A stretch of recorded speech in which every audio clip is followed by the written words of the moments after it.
네, 주요 뉴스들 키워드로 정리해 드립니다. 모닝 키워드 확인할게요. 검언 유착 수사 어디로? 치킨 게임 그리고 마지막은 무방비 도시입니다. 수사 중단과 불기소 권고.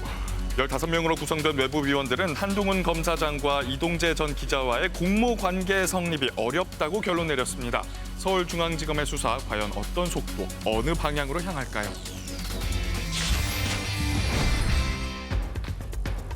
미국이 휴스턴 주재 중국 총영사관을 폐쇄하자 중국도 청두 주재 미국 총영사관의 폐쇄로 맞불을 놨습니다. 미중 간에 벌어진 초유의 공관 전쟁인데요. 치킨 게임이라고 하죠. 한쪽이 죽을 때까지 포기하지 않는 이 게임의 승자는 누가 될까요? 얼마나 힘드십니까? 최근 집중호우로 인한 피해가 심각합니다. 부산에서는 300건이 넘는 피해 신고가 접수됐고 강원도에서도 이재민이 발생했는데요. 그런데 오늘부터 다시 많은 비가 예보돼 있어 추가 피해가 우려됩니다.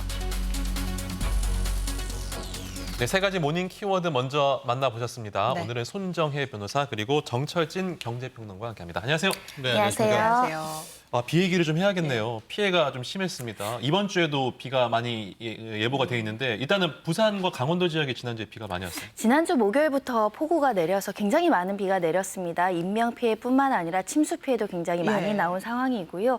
지금 또 침수로 인해서 복구 작업에 만연을 기울이고 있다고 하는데 복구도 빨리 돼야 되지만 또 오늘 내일 비 오는 것도 대비해야 될 것 같습니다. 예, 특히나 이 인명피해 3분이나 숨진 부산의 초량 지하차도 여기 사고는 뭐 인재라고 이야기하는 분들도 계세요. 대부분의 전문가들이 그렇게 지적할 수밖에 없는 것이 2014년에도 비슷한 사고가 부산에 있었습니다. 예. 그때도 인명피해가 발생했었는데 그에 따라서 이제 지하차도에 출입할 때 통제하는 예. 그 매뉴얼이 마련되어 있었는데 이 통제도 제대로 되지 않았다라는 것이고 그 당시에 호우 경보가 있었기 때문에 제대로 된 이제 주의 감독이 필요했는데 출입 통제뿐만 아니라 배수 펌프도 제대로 작동하지 않은 부실이 문제가 있는 거 아니냐 이런 지적이 나오고 있는 상황입니다. 다시는 이런 일이 또 없기를 정말 진심으로 바라겠고요.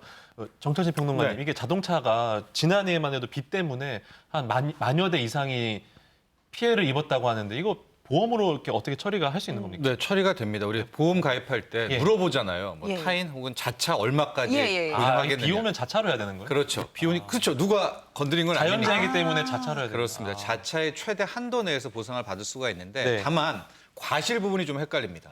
침수 예고 지역이라고 얘기했는데 거기에 차를 둬가지고 뭐 사고가 났다든가 이런 것은 사후 처리에 조금 애매한 또 분쟁이 될 수 있는 사연이 있습니다. 아무쪼록 이제 또 장맛비가 다시 내린다고 하니까요. 정말 철저히 대비해서 더 이상 인명피해가 나지 않았으면 좋겠습니다. 계속해서 모닝 키워드들 확인하겠습니다. 띄워주시죠. 오랜만에 촛불 집회, 드디어 직관, 그리고 안녕 011까지 모닝 키워드에서 확인합니다. 지난 토요일 서울 도심, 투기 수요를 차단하려는 정부의 고강도 부동산 규제에 항의하는 촛불 집회가 열렸습니다.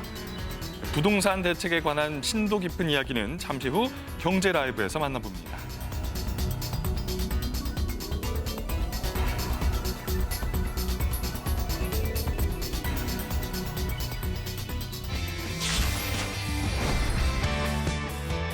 이제는 직접 가서 응원할 수 있습니다. 드디어 직관이라고 하죠. 직접 관람이 바로 어제부터 가능해졌는데요. 비록 전체 관중석 규모의 10%에 불과하고 구장마다 상황은 다르지만 프로야구를 시작으로 프로축구까지 준비하고 있다는 소식입니다.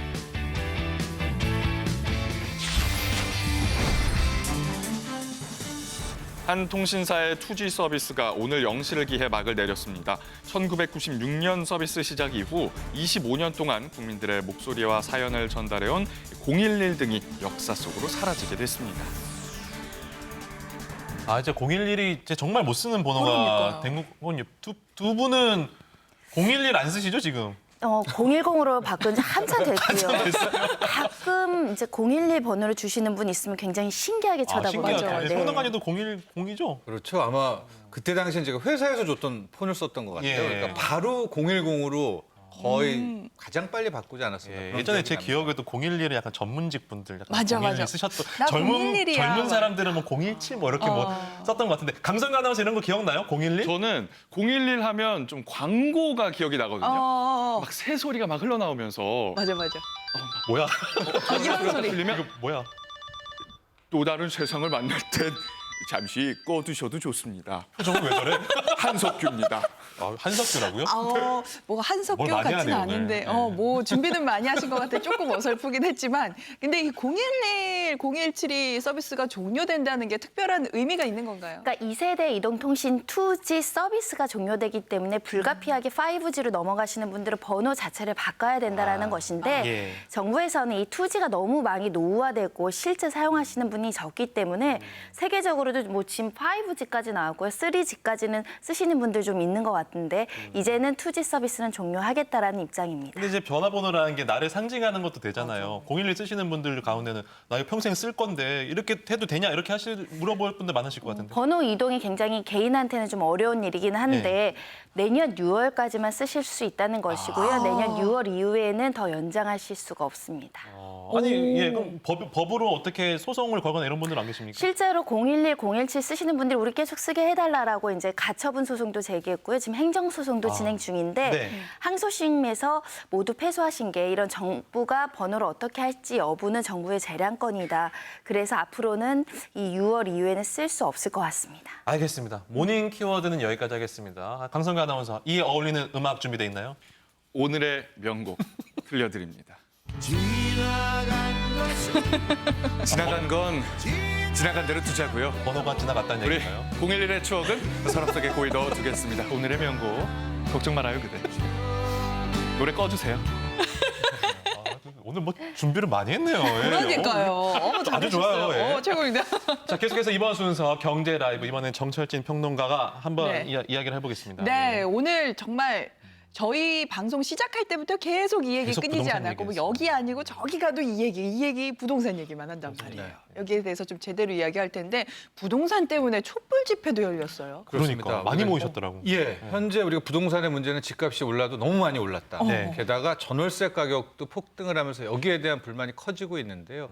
좀 이례적으로 이번에 열렸던 촛불 집회 같은 경우에는 예. 최근에 나왔던 이제 70 부동산 대책 이게 강력한 세금 규제거든요. 그러니까 이번에는 집주인들이 우리가 가만히 있다 올랐는데 이게 웬 잘못이냐라고 하는 그 집회가 또 열리게 되는.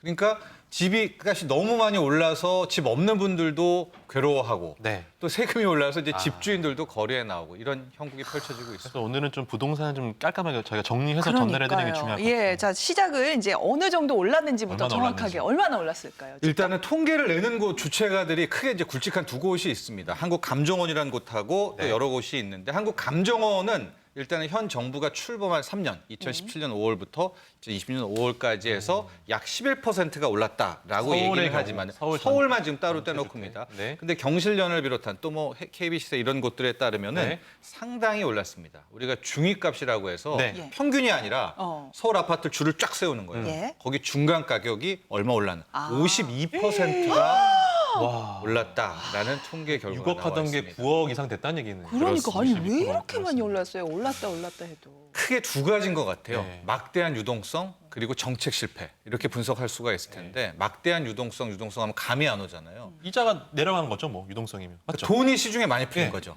예. 대출도 많이 M2라고 해서 3,000조인데 이 개념 어렵잖아요. 총통화량. 네. 우리가 한 하루 반나절 동안에 바로 나 현금 필요해 하고 현금을 딱 콜해서 받을 수 있는 돈이 현재 1,200조 원이 넘습니다.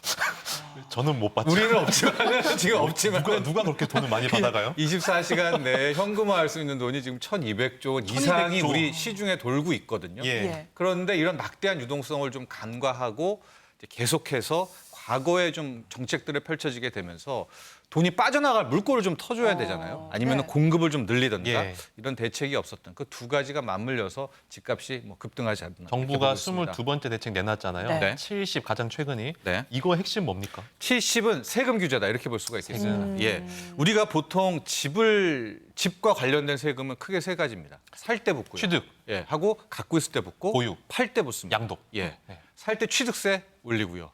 갖고 있을 때는 이제 재산세와 고가 주택과 네. 다주택자 매기는 종부세가 있는데 종부세의 세율이 또 올리고요. 네. 양도세도 상당히 강화가 되는. 어. 그래서 취득, 보유, 양도 모두 3면을 다 강화해서 결과적으로 안에 갇힌 다주택자들이 매물을 내놔라. 그것도 낮은 가격에 낮은 가격에 내놔라라는 내놔라. 정책입니다. 부동산의 매력을 좀 없애려고. 그러니까요. 그래서 저희가 좀 쉽게 설명을 드리려고 뭐 상상입니다. 예. 가정을 해봤어요. 저기는 강성규 아나운서가 다주택자다. 아. 이렇게 한번 상상을 해보겠습니다. 오늘 준비 많이 했네요. 네, 딱 봐도 다주택자처럼 생긴 강성규입니다.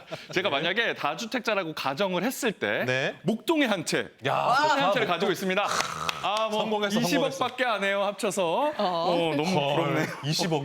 목동이랑 짜릿해. 수원 아파트 합쳐서 20억. 그렇죠. 그런데 지금까지는 종부세를 한 560만 원을 냈는데 네. 내년에는 1,500을 내야 합니다. 오. 뭐 얼마 안 올랐어요? 네. 아닌데요? 지금 변호사님 보니까 지금 560에서 1,500이면 거의 3배 오른 거 아닙니까?